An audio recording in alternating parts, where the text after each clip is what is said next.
Merci, monsieur l'animateur. Alors, je pense que ce n'est plus le temps d'aller retoucher mon brouillon à ce stage-ci, je pense, n'est-ce pas? Alors, la fin d'un parcours, est-ce que ça signifie qu'on se concentre à regarder uniquement en arrière de soi ou bien si on le fait pour se projeter vers l'avant? Qu'en dites-vous? Alors, moi, c'est vraiment dans cette optique-là que j'ai poursuivi ma réflexion. Alors, chers membres, chers invités, je vais vous parler de mon année 2021. Donc, premièrement, je vais vous expliquer qu'est-ce qui m'a amené à choisir mon parcours de relations stratégiques, d'où je partais.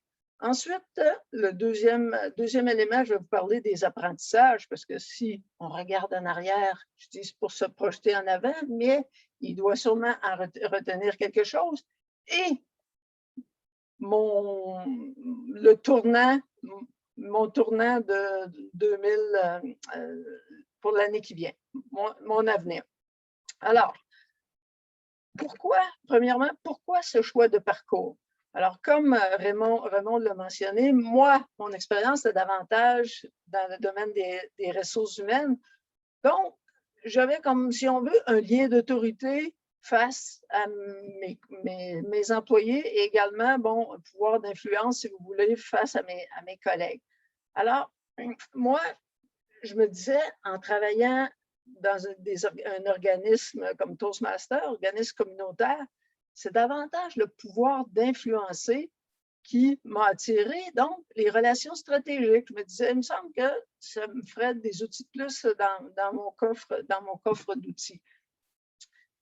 Et comme l'a si bien dit Raymond, d'où je partais également, c'était avec mon expérience Toastmaster, j'étais vice-présidente à la formation et secrétaire dans un autre club. Et je m'en allais dans un rôle de présidente et de vice-présidente au recrutement dans les deux autres clubs. Et je n'avais encore rien dans ma manche pour le club Avancée Synergie. Alors, je me disais, il me semble que côté expérience, leadership, je n'ai pas vraiment de choses à prouver à personne. Erreur. Savez-vous qu'est-ce qui est arrivé?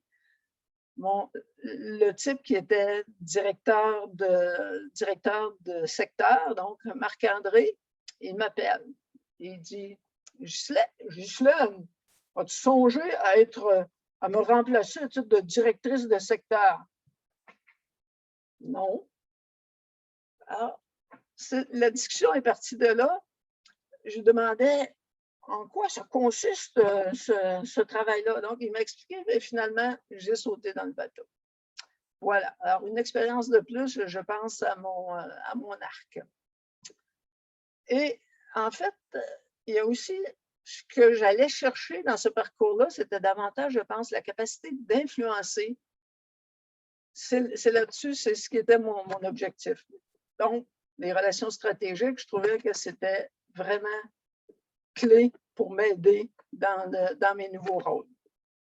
Alors, côté apprentissage, en regardant en arrière, je me suis dit, d'abord, mon parcours avait commencé en février 2020. Qu'est-ce qui est arrivé tout de suite après? On s'est ramassé en ligne. Alors, les relations à distance ou via une caméra, je pense qu'on ne connaissait pas vraiment ça auparavant. Alors, c'était un apprentissage. Moi, parler à la caméra, à ce petit point-là, ça me dit pas toujours beaucoup de choses. Alors, j'ai dû, je pense, travailler mon expression faciale, ma gestuelle aussi en regard de ce petit point-là, mais en fait, c'est vous qui êtes derrière. Et je pense que c'est quelque chose que je travaille encore. Donc, un apprentissage intéressant, c'est-à-dire important. Par la suite, en début de pandémie aussi, un de mes projets, c'était sur l'intelligence émotionnelle. Alors, dès le début de pandémie, alors donc, plus moi, j'ai un sentiment d'utilité d'aider, par exemple, mes enfants. Je suis une grand-maman de cinq petits-enfants. Alors, de servir aussi. Je travaillais à titre de consultante avec des collègues. Par exemple, j'allais aider des amis aussi à l'occasion. Donc, je me disais, puis le ski a cessé du jour au lendemain. Donc, avec quoi je vais me motiver si on veut? Tu sais, qu'est-ce qui va me rester? Alors, je pense que les rencontres Toastmasters, même si elles étaient en ligne, elles ont été salutaires pour moi. Ça m'a permis de conserver un sentiment d'utilité. Par la suite, un autre segment côté apprentissage, stratégie de relations publiques. C'était un projet aussi dans mon parcours. Alors moi, je n'avais pas d'expérience vraiment en relations publiques. Alors cette stratégie-là ou ce module-là, that was really an eye-opener for me. What I did with it is I realized that with the Club Le Moine in Candiac, there was no emphasis on public relations. There was no emphasis on marketing the club, on trying to attract guests.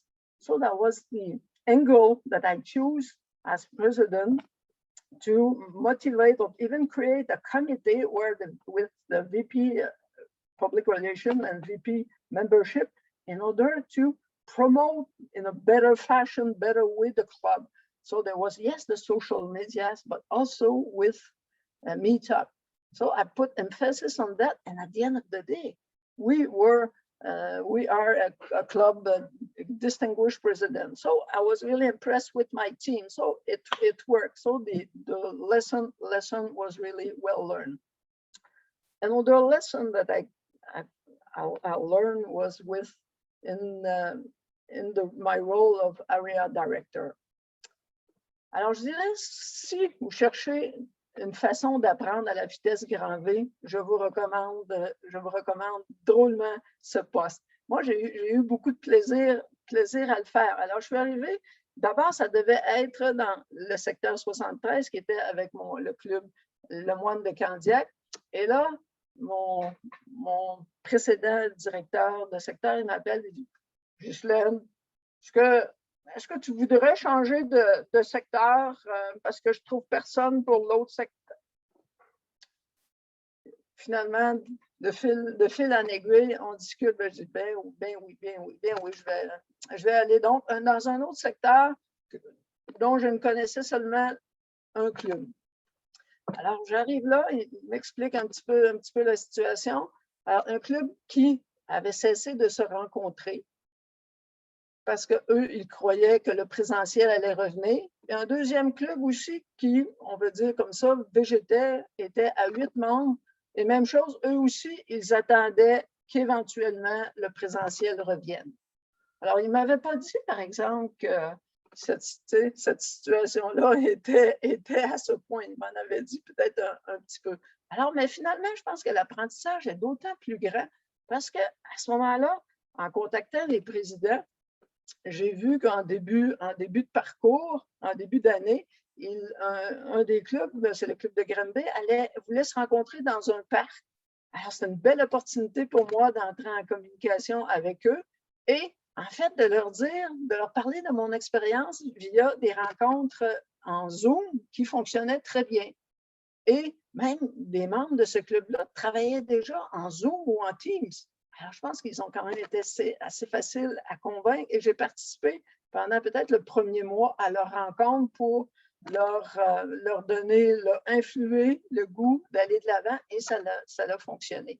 Un deuxième club, celui de Vallée du Richelieu, eux, ils étaient à 6-7 membres. En tout cas, finalement, ils ont monté à 8 membres et je leur parlais aussi, comme dans nos rencontres de directeurs de secteur, avec les directeurs de secteur, bien, les gens partageaient leurs expériences de ce qui fonctionnait bien et ainsi de suite.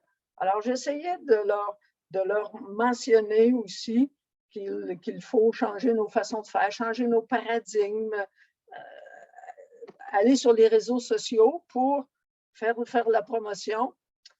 Ils n'étaient pas prêts à ça. Et l'année d'avant, le directeur de secteur, lui, avait tenté d'imposer sa voix, sa volonté. Et ça n'avait pas fonctionné. Alors moi, je connaissais cette expérience-là et je n'étais pas pour arriver pour dire, moi, là, j'ai les solutions, moi, je vais vous dire comment faire. Pas du tout.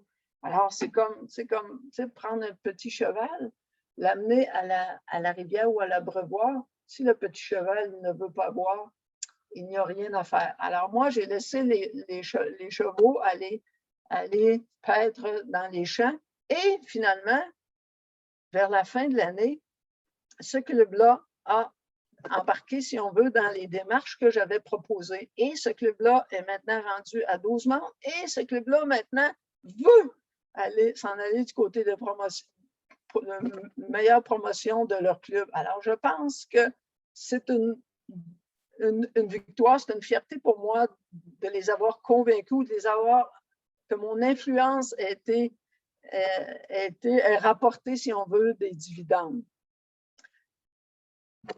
C'est sûr que ces clubs-là n'ont pas fini comme des clubs distingués du président, mais ce n'est pas ça l'objectif. L'objectif, c'est de faire croître les membres et je pense que c'est ce qui est arrivé. J'arrive à la fin, un point tournant, pourquoi? Comme l'a dit Raymond, fort de ces expériences-là, maintenant, je pense que je suis prête aussi, en regardant ce qui se fait, par exemple, dans un club comme le Club Avancé Synergie, de me lancer comme directrice de division. Mais parce que je pense qu'on apprend, en tout cas, moi, j'ai appris à la vitesse grand V de ces expériences-là et aussi du contact avec les autres. Je pense que vous êtes des bougies d'allumage et également, dans le club, je bénéficie également du programme de mentorat avancé et j'ai déjà fait mes 2 discours pour obtenir mon DTM. Il va me rester une expérience de coach de club et je vous dirais, c'était à accomplir pour éventuellement avoir le titre. Mais ce n'était pas dans mes cartons d'entrée de jeu. Alors, même d'entrée de jeu, moi, je n'envisageais même pas de me rendre à directrice de secteur. C'est, si on veut, l'expérience des autres. Je me dis toujours, si eux sont capables, moi aussi, je suis capable, assez déterminée pour y arriver. Donc, 2021, une année déterminante, très déterminante pour moi, qui me propulse vers l'avant et je vais continuer encore pour l'année 2022. Monsieur l'animateur, à vous la parole.